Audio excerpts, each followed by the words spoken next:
The knock at the door, 2 years. It had been 2 long, uneven years since I signed those divorce papers and walked away from the biggest betrayal of my life. I thought I'd buried the past for good. I'd rebuilt, moved on, and finally found peace. Then, one quiet Thursday evening, there was a knock at my door. When I opened it, my past stood on the porch. There she was, my ex-wife, the woman who had once promised forever and then shattered it. Her hair was shorter now, her face thinner, but what hit me hardest wasn't the changes. It was the unmistakable curve of her stomach. She was pregnant. 4 months, maybe 5. The first words out of her mouth were, "We need to talk about the timing." That sentence was the fuse. What came next was the explosion I never saw coming. We'd been married for 8 years, met in our mid-20s at a friend's wedding, one of those instant connection stories that seem perfect in hindsight, until they aren't. I worked as a field auditor for a national accounting firm. That meant constant travel, different cities, different hotels, a suitcase that never fully got unpacked.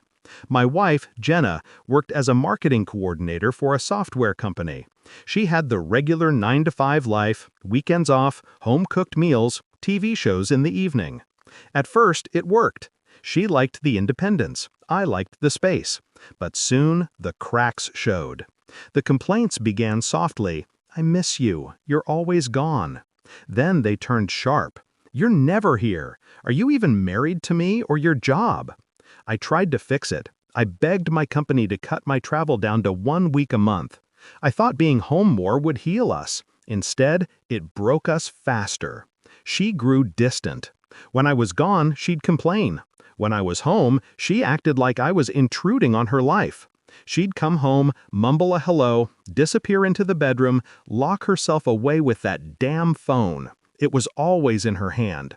Texting, smiling at something she wouldn't explain. The first red flag was small but unforgettable. Her phone buzzed on the counter one night while she was upstairs showering.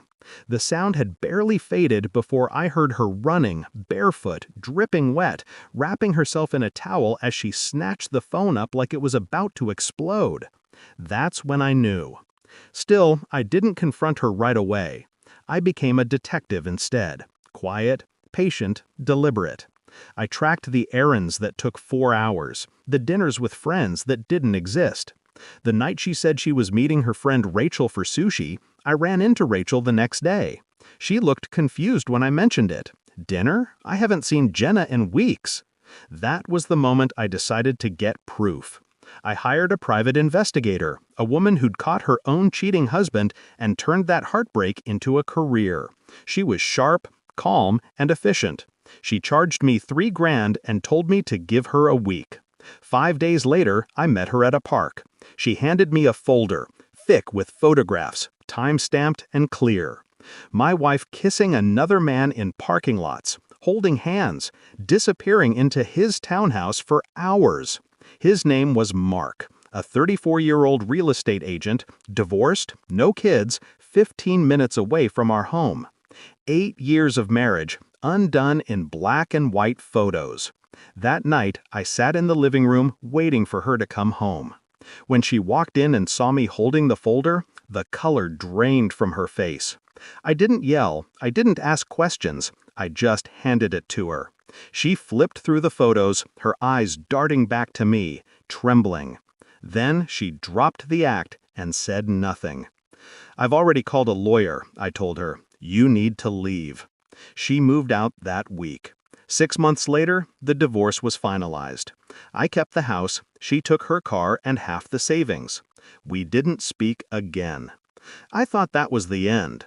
After the divorce, I rebuilt, hit the gym, reconnected with friends I'd lost, started dating casually, then met someone genuine, a woman named Lauren who reminded me what peace felt like. Through mutual friends, I heard that Jenna was still with her affair partner. Apparently, they'd moved in together. I didn't care. She'd made her bed. But karma's patient. About a year later, word got around that Mark had cheated on her with multiple women. She kicked him out. I won't lie, I felt a grim sense of justice, but mostly indifference. Until that knock on my door. When she stood there pregnant, I thought she'd lost her mind. I hadn't touched her in almost 3 years. There was no possible way that child was mine. I asked her point blank, "Why are you here?" She took a deep breath and confessed. After the breakup with Mark, she'd spiraled. Lonely, heartbroken, and ashamed. A month after dumping him, she reached out. They spent one night together. One mistake. That was all it took. When she told him she was pregnant, he wanted nothing to do with it. Accused her of trying to trap him, blocked her number, threatened her with lawyers. Now she was alone, broke, and scared. Her family had distanced themselves, her friends were gone, and she had nowhere to turn. She didn't claim the baby was mine, she just wanted help, financial, emotional, any kind of help. "Please," she said, tears streaming down her face. "You're the only person who ever really cared about me." For a second, I felt something stir, maybe pity, maybe nostalgia, but it faded fast. "Jenna," I said quietly, "this isn't my problem. You made your choices." Then she looked up, eyes wild, and said something that froze my blood. "What if I said you were the father? What if I filed for paternity?" I stared at her, stunned. "You do that," I said, "and I'll demand a DNA test immediately. When that comes back negative, I'll make sure everyone knows what you tried to pull. I'll sue you for fraud if I have to." Her face crumpled. After a moment, she whispered, "I'm sorry, I didn't mean that. I'm just desperate." I told her I understood, but my answer didn't change. "You need to go." She walked to the door, paused, and said softly, "I'm sorry for everything." Then she was gone. A week later, she texted me. She apologized again, said she was ashamed, that she'd reached out to her family and they'd agreed to help. I didn't reply. I just deleted the message and went back to my life. 2 months later, I heard through a mutual friend that she'd hired a lawyer and forced Mark to take a paternity test. The results came back positive. He was the father.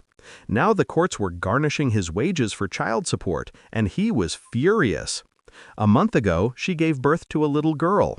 I only know because that same friend told me. I don't feel anger anymore, just a quiet sort of closure. She got her truth, her consequences, and her child has the support she deserves. From the right man, not me. As for me, life is good. Lauren and I are stronger than ever, talking about moving in together next year. I've learned that it's okay to say no. It's okay to protect your peace, even when someone from your past tries to drag you back into their chaos. Because no matter how much history you share, you don't owe anyone your future. That chapter of my life is closed. For good.